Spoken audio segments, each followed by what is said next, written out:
Hello दोस्तों, स्वागत है आपका हमारे चैनल माई गोल माई सी पे। मैं हूं सीएस सूरज और आज इस वीडियो में हम लोग बात करेंगे एक एनएफओ के बारे में जो कि लाया गया है एडलविस म्यूचुअल फंड के द्वारा। और इस एनएफओ का नाम है Edelweiss Nifty PSU bond plus HDL index fund 2027।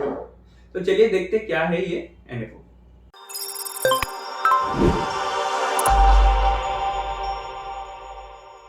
दोस्तों, इस एनएफओ में दो इंपॉर्टेंट पॉइंट है। पहला क्या है? पहला ये एक डेट फंड है। कहने का मतलब इसका इन्वेस्टमेंट कहाँ पे होगा? पीएसयू के बॉन्ड्स में। फिर कहाँ पे होगा? स्टेट गवर्नमेंट के बॉन्ड्स में।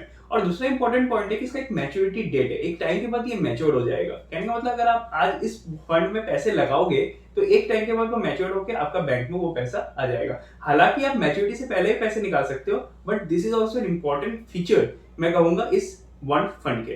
तो अभी हम लोग क्या करेंगे, इस एनएफओ के बारे में डिटेल्स में डिस्कस करेंगे। तो पहला जो सवाल आता है वो ये है कि Nifty PSU bond plus HDL April 2027 index आखिर में है क्या। तो जैसे कि आपको पता है निफ्टी 50 जिसमें आपके इक्विटी मार्केट के जो टॉप 50 स्टॉक्स है वो है ना। वैसे ही सेंसेक्स में आपके टॉप 30 स्टॉक्स है कंट्री के। तो ये जो निफ्टी पीएसयू बॉन्ड है इसमें आपके जो टॉप बॉन्ड्स है, अच्छे अच्छे बॉन्ड्स जो कि बढ़िया कंपनीज ने मार्केट में इशू किया है, उन बॉन्ड्स से ये इंडेक्स को बनाया गया है। तो इंडेक्स क्या होता है? इंडेक्स एक आप उसको एक बकेट का तरह समझ लो जहां पे अलग अलग टाइप के सिक्योरिटीज आपको देखने को मिल जाएगा। अगर आपका ये इक्विटी इंडेक्स होता है तो उसमें इक्विटी स्टॉक्स आपको देखने को मिलते हैं, और क्योंकि ये बॉन्ड इंडेक्स है तो इसमें आपको बॉन्ड्स देखने को मिलेंगे। अब इसमें क्या होगा कि इसमें कौन कौन से बॉन्ड्स आपको देखने को मिलेंगे? इसमें आपको देखने को मिलेंगे पीएसयू बॉन्ड, जैसे कि Indian railway finance corporation limited के बॉन्ड्स, एनएचपीसी लिमिटेड के बॉन्ड्स, एनटीपीसी लिमिटेड के बॉन्ड्स। तो ये जो कंपनीज है, पीएसयू कंपनीज है, इनके बॉन्ड्स आपको इसमें देखने को मिलेंगे। प्लस आपको स्टेट गवर्नमेंट जैसे गुजरात गवर्नमेंट, कर्नाटक गवर्नमेंट, तो इनके द्वारा इशू किए गए बॉन्ड्स भी आपको देखने को मिलेंगे। तो पीएसयू बॉन्ड और स्टेट गवर्नमेंट बॉन्ड का जो कंपोजिशन रहेगा दैट विल बी 50-50। कहने का मतलब जो इसका वेटेज रहेगा, इंडेक्स का वेटेज, उसमें पीएसयू बॉन्ड का वेटेज 50% रहेगा और आपका जो स्टेट गवर्नमेंट है उसका बॉन्ड्स का वेटेज 50% रहेगा। इसका मॉडिफाइड ड्यूरेशन रहेगा 4.35 इयर्स और इंडेक्स का वाईटीएम रहेगा 6.18%। तो index of YTM is important because ये आपका इंटरेस्ट रेट आप एक तरह से समझ सकते हो। तो आपको कितना मिलेगा? 6.18% के करीब आप एक्सपेक्ट कर सकते हो। तो अब बात आता है कि आप क्या एक्सपेक्ट कर सकते हो इसमें इन्वेस्टमेंट करके। तो पहला तो है हायर सेफ्टी, क्योंकि ये इन्वेस्टमेंट जैसे आप देख रहे हो पीएसयू बॉन्ड्स में हो रहा है प्लस स्टेट गवर्नमेंट की सिक्योरिटीज में हो रहा है, तो इसमें रिस्क जो है वो काफी कम है। तो आपका पैसे डूबने का चांसेस काफी लो है। तो इसमें आपको ये वाला सेफ्टी वाला फीचर मिल जाता है। प्लस आपको एक स्टेबल रिटर्न मिलता है क्योंकि इसमें आप देख रहे हो कि इसमें ज्यादा फ्लक्चुएशन का कोई गुंजाइश नहीं है। तो 6.18% का जो आपको यील्ड देखने को आपको मिल रहा था वही यील्ड आपको मिल जाएगा अगर आप मैच्योरिटी तक होल्ड करोगे। हाँ, हालांकि अगर मैच्योरिटी से पहले अगर आप सेल आउट कर देते हो अपने जो इन्वेस्टमेंट को, तब हो सकता है आपको रिटर्न में कुछ फ्लक्चुएशन देखने को मिले। बट अगर आप मैच्योरिटी तक होल्ड करते हो तो 6.18% का जो इफेक्टिव यील्ड है वो आपको मिल जाएगा। प्लस इसमें आपका लोअर टैक्स है। टैक्स कैसे कम है ये चीज हम लोग डिटेल में बाद में डिस्कस करेंगे, एग्जांपल से हम लोग इस चीज को समझेंगे। और last but not the least, इसमें कोई लॉक इन नहीं है। कहने का मतलब जब आप इन्वेस्टमेंट करते हो किसी बॉन्ड में डायरेक्टली, तब हो सकता है आपको मैच्योरिटी तक उसे होल्ड करना हो। इवन कि अगर आप एफडी में इन्वेस्टमेंट करते हो तब भी आपको कुछ एक टाइम तक उसमें लॉक इन रहना पड़ता है। कहने का मतलब आपका एक फिक्स ड्यूरेशन रहता है। बट जब आप इस इंडेक्स फंड में इन्वेस्टमेंट करोगे तब कोई लॉक इन नहीं रहेगा। तो अभी आपका मन में एक सवाल आएगा, क्योंकि मेरे पास इतने सारे ऑप्शंस है, मैं म्यूचुअल फंड में पैसे लगा सकता हूँ, बॉन्ड्स में लगा सकता हूँ, तो फिर मैं क्यों इस इंडेक्स फंड में पैसे लगाऊं। तो सबसे अच्छा बात यह है कि इस इंडेक्स फंड में म्यूचुअल फंड प्लस बॉन्ड के जो बेनिफिट्स है वो दोनों ही आपको इसमें मिल जाएंगे। कैसे? बॉन्ड्स में आपका क्या क्या बेनिफिट होता है? पहला तो आपका विजिबल रिटर्न, कि आपको रिटर्न पता होता है कि मेरे को कितना मिलना है बॉन्ड से, राइट। आपको एक मैच्योरिटी डेट पता चल जाता है कि ये जो मेरा बॉन्ड है ये कब मैच्योर होगा। प्लस अगर आपका जो इंटरेस्ट रेट रिस्क बोलते हैं अपने, इंटरेस्ट रेट रिस्क भी बहुत कम रहता है अगर आप मैच्योरिटी तक होल्ड करते हो। तो कहने का मतलब इंटरेस्ट रेट रिस्क नहीं रहता है अगर आप मैच्योरिटी तक होल्ड करोगे, क्योंकि मैच्योरिटी में आपको जितना मिलना है उतना ही मिलेगा। हाँ, अगर आप मैच्योरिटी से पहले बेच देते हो तब आपका एक इंटरेस्ट रेट का रिस्क रहता है।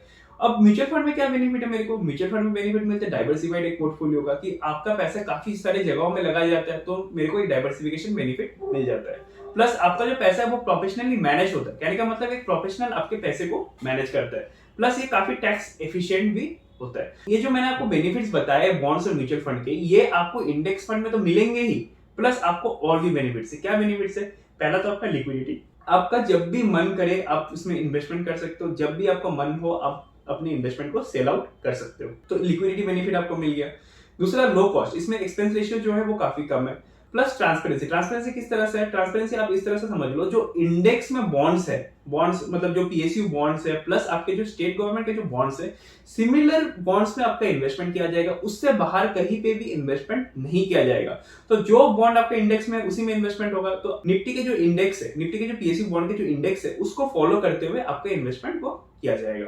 अभी हम लोग डिस्कस करते हैं कि ये कैसे ऑपरेट करेगा। तो एज एन इन्वेस्टर आपको क्या करना है? आपको बस पैसे लगाना है। तो आपका पैसा किसमें लगेगा? आपका पैसा लगेगा advices Nifty PSU bond plus HDL index fund 2027 में। तो ये जो स्कीम है इसमें आपका पैसा लगेगा, और ये पैसा फर्दर कहां पे जाएगा? ये पैसा जाएगा पीएसयू बॉन्ड्स एंड एचडीएल्स पे। तो ये जो बॉन्ड्स हैं एचडीएल्स है, इसको खरीदे जाएंगे आपके द्वारा दिए गए पैसे से। और फाइनली क्या होगा? फाइनली क्या होगा कि जब आपका ये जो बॉन्ड्स एंड एचडीएल्स है जो खरीदे गए आपके बिहाफ में, वो जब मैच्योर करेगा तब वो पैसा आपको वापस मिल जाएगा। तो अभी आपका मन में एक सवाल आएगा कि ये जो पैसा मैंने अभी बताया मैच्योरिटी के टाइम में मिलेगा, तो क्या मेरे को उससे पहले नहीं मिल सकता है? आपको बिल्कुल मिल सकता है पैसा। आपको जब भी रिक्वायरमेंट होगा तब आप रिडीम कर सकते हो। आपको मैच्योरिटी तक वेट नहीं करना है। हाँ, अगर आप मैच्योरिटी तक वेट करोगे तो जो इंटरेस्ट बताया गया है 6.18% या फिर 6.15% का जो भी इंटरेस्ट आपको बताया गया, वो मैच्योरिटी पे आपको डेफिनेटली मिल जाएगा। तो अगर मैं अभी आपको कंपैरिजन करके बताऊं, ये जो एडवाइसेस निफ्टी पीएसयू बॉन्ड है और इसके साथ आपका जो open ended debt mutual funds है या फिर टर्म डिपॉजिट्स है, तो इसमें क्या फायदा है? तो पहला तो आपको विजिबिलिटी ऑफ रिटर्न्स है कि आपको पता है कि कितना रिटर्न आपको मिलना है। ठीक है, टर्म डिपॉजिट में भी आपको पता रहता है कि कितना रिटर्न मिलना है, बट आपका जो open ended debt mutual funds होता है उसमें आपको ये चीज नहीं पता होता है। लिक्विडिटी का जहां तक सवाल है, काफी लिक्विड है, जब भी आपको मन करे आप पैसे डालो, कभी जब भी आपको मन करे पैसे निकाल सकते हो। डेट म्यूचुअल फंड में भी ये फ्लेक्सिबिलिटी है, बट टर्म डिपॉजिट में आपको ये फ्लेक्सिबिलिटी देखने को नहीं मिलता है। एक डिफाइंड मैच्योरिटी पीरियड है कि आपको पैसा कब मिलना है, आपको ये पता है, मैच्योरिटी का डेट आपको पता है।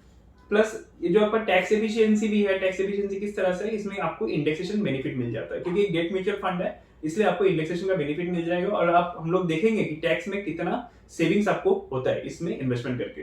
प्लस आप इजीली इन्वेस्टमेंट कर सकते हो आइदर थ्रू एएमसी या फिर आपके जो भी ब्रोकर या फिर एजेंट है उनके थ्रू आप इजीली इन्वेस्टमेंट कर सकते हो।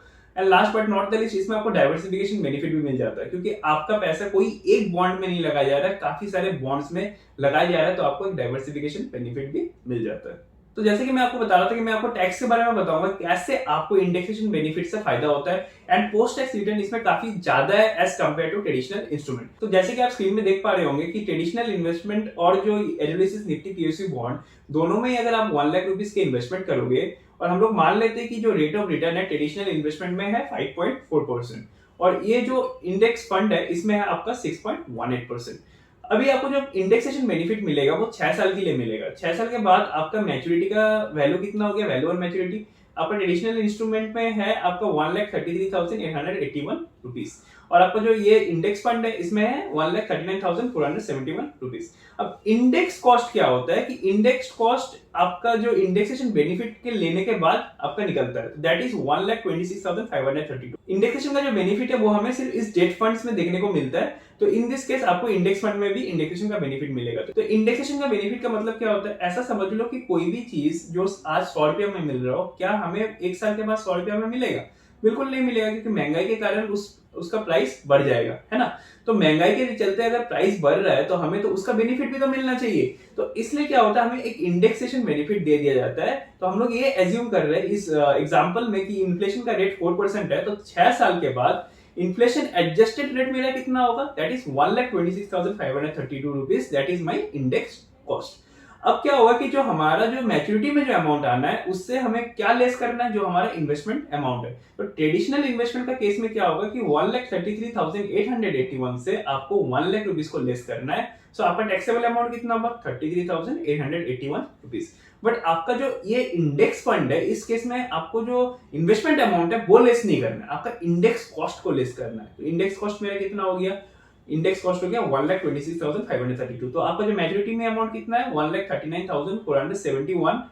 अब मेरा टैक्सेबल अमाउंट कितना होगा? That is 1,39,471 minus 1,26,532, that is 12,939। तो इसमें आप डिफरेंस देख पा रहे होंगे कि ट्रेडिशनल इन्वेस्टमेंट में आपने माइनस किया इन्वेस्टमेंट अमाउंट को, और इंडेक्स फंड का केस में आपने माइनस किया इंडेक्स कॉस्ट को सेल्स वैल्यू से। तो अभी आपका एप्लीकेबल जो भी टैक्स रेट रहेगा, टैक्स रेट आपका क्या रहेगा? नॉर्मल जो आपका टैक्स स्लैब है ट्रेडिशनल इन्वेस्टमेंट का केस में वो लग जाएगा। जैसे आपका 30%, अगर आप हायर टैक्स ब्रैकेट में हो तो 30% का टैक्स आपका उसमें लग जाएगा। और अगर आप पीएसयू बॉन्ड में इन्वेस्टमेंट करते हो, जो ये जो इंडेक्स फंड है, तब आपका टैक्स लगेगा एट द रेट ऑफ 20%। तो पोस्ट टैक्स वैल्यू आप देख पा रहे हो, तो नेट पोस्ट टैक्स रिटर्न मेरा कितना आ रहा है ट्रेडिशनल इन्वेस्टमेंट में, इट्स ओनली 3.85%। वही अगर आप पीएसयू बॉन्ड फंड में देखोगे, जो इंडेक्स फंड है, उसमें 5.81% का इफेक्टिव इंटरेस्ट आपको मिल रहा है आफ्टर पोस्ट टैक्स, आपको आफ्टर टैक्स डिडक्शन के बाद। जो भी टैक्स था वो डिडक्ट करने के बाद जो आपका नेट पोस्ट टैक्स रिटर्न आ रहा है दैट इज 5.81%। तो ट्रेडिशनल इन्वेस्टमेंट के कंपैरिजन में काफी ज्यादा रिटर्न आपको इस केस में देखने को मिल रहा है। तो ये एनएफओ ओपन हो रहा है आपका 30 सितंबर को और ये क्लोज होगा आपका 11 अक्टूबर को। तो हाल ही में ये एनएफओ चल रहा है और इसका जो अंडरलाइंग इंडेक्स है वो है आपका Nifty PSU bond plus SDL April 2027 50-50 index. इनका जो फंड मैनेजर है वो है मिस्टर धवल दलाल और को फंड मैनेजर है मिस्टर गौतम कौल। इसमें एग्जिट लोड है आपका 30 डेज से पहले अगर आप पैसे निकाल लोगे तो 0.15% का एग्जिट लोड लग जाएगा और 30 डेज के बाद कोई एग्जिट लोड नहीं है। जहां तक मिनिमम इन्वेस्टमेंट का सवाल है, मिनिमम इन्वेस्टमेंट है आपका ₹5,000, तो आप 5,000 रुपीज से इसमें इन्वेस्टमेंट स्टार्ट कर सकते हो। तो दोस्तों ये एनएफओ उनके लिए सही है जो ज्यादा रिस्क नहीं लेना चाहते और रिस्क को कम करते हुए भी एक स्टेबल रिटर्न की उम्मीद रखते हैं। प्लस इसमें एक उनको फ्लेक्सिबिलिटी भी चाहिए होता है कि जब भी उनको पैसे निकालना हो तब वो पैसे को निकाल पाए। तो अगर आपका भी ये क्राइटेरिया है, आपको रिस्क कम लेना प्लस एक स्टेबल रिटर्न चाहिए और लॉकिंग का झंझट में नहीं फंसना है, तब आप इस स्कीम में इन्वेस्टमेंट कर सकते हो। दोस्तों मैंने आपको एनएफओ के बारे में डिटेल्स में बताया। अगर अभी भी आपके मन में कोई क्वेरीज है तो आप उसे कमेंट कर सकते हो। अगर आपको ये वीडियो अच्छा लगा तो उसे जरूर लाइक करिए, शेयर करिए अपने फ्रेंड के साथ और हमारे चैनल को डेफिनेटली सब्सक्राइब करिए।